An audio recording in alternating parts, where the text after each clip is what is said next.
Каспинейді рассрочка заттар сатып алу, кәсіпкерлікті қолдану қаншалық дұрыс. Кәсіпкерлікті қолданған кезде банк араласып кетіп жатыр, құрметті бауырларым.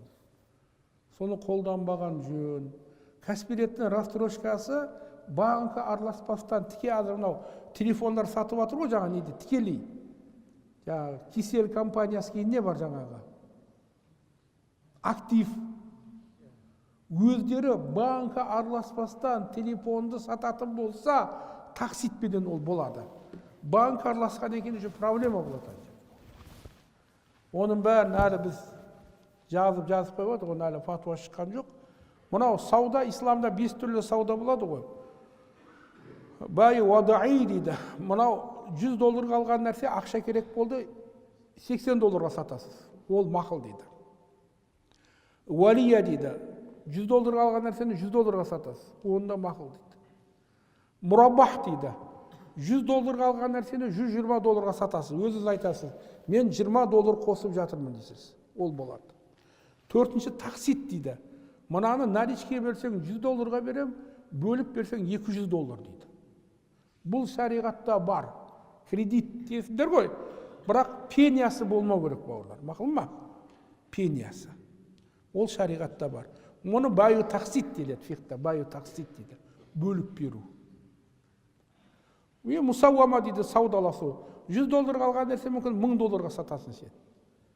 Бірақ адамдардың мұқтаждығын пайдаланбау керек жаңағы. Бидай, адамдар аш болып жатқан кезде оны жаңа ақшаны көтеріп жүр емес. Бір зат келді енді ол жаңағы. Басқа да заттар бар. Өтірік айтып болмайды бірақ. Мен өзім $950 алдым десеңіз күнәһкар боласыз.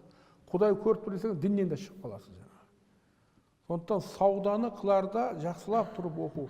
Мен сіздерге айтатыным, Абу Ханифа рахматулла алейх фиқты екіге бөлген. Ибадат, муамалат деген. Ибадат деген нәрсе намаз, ораза, зекет, хажылық, отбасы. Сіздер әзір отырған нәрсеге мүмкін сіздер сауда қылмайсыздар, бірақ бәріңіз үйленесіздер. Ұлы бар, қызы бар. Қыз тұрмысқа шығады, жігіт үйленеді.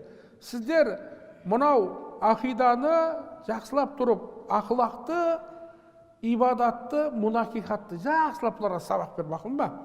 Отбасы таза болса, өзіңнің иманың толық болса, құлшылығың жақсы болса, отбасың жақсы болса, ары қарай иншалла саудаң да басқаң да не болады? Жақсы болады. Аллаға жақын келсе, харамнан ұзақ бол дейді. Адамдарға жақын келсе, оның қолындағы нәрседен ұзақ бол. Одан еш нәрсе сұрама дейді. Адамдарға проблемаңды айтпасаң, адамдар жақсы көреді. Аллаға проблемаңды айтпасаң, Алла жек көреді. Аллаға проблемаңды айтуың керек. Алладан сұрағаны не дейді? Екі бүйірі шығады дейді. Адамнан сұрағаны не дейді? Екі көзі шығады дейді, бауырларым. Сондықтан 90 ауыз сөзімнің тобықтай түйіні, сіздер өз жерге келдіңіздер, жақсылап тұрып оқыңыздар, тәртіпке бойсыныңыздар. TikTok көре алмай қалдым, WhatsApp көре алмай қалдым, оның барлығы жай әшейін сылтау. Мұнаны иншалла жақсылап тұрып жүрекке жатқызсаңдар, Құраннан артық, пайғамбар исламның хадистен артық еш нәрсе жоқ. Құранның кереметі «Афала ятадаббарунал Qur'ana валау кана мин инди гайрилла лаважаду фихи ихтилафан касира». Құранды ойланып қарамай ма? Бұл Аллаху субхану ва тааладан басқа біреудің алдына келгенде көптеген қарама-қайшылықтарды көреледіңдер дейді. Құран-ы Кәрімде ешқандай қарама-қайшылық жоқ. Бірі-бірін қолдап, қуаттап тұрады жаңағы. Оны оқыған сайын оқығың келе береді. Бірақ оған жету үшін сарыпты, нахуды, араб тілін жақсылап тұрып оқу керек. Илмул васила бар, илмул не бар?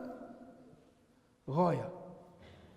Мына жете тұрған, мақсатқа жете тұрған ілімдерді жақсылап тұрып оқыңдар иншалла.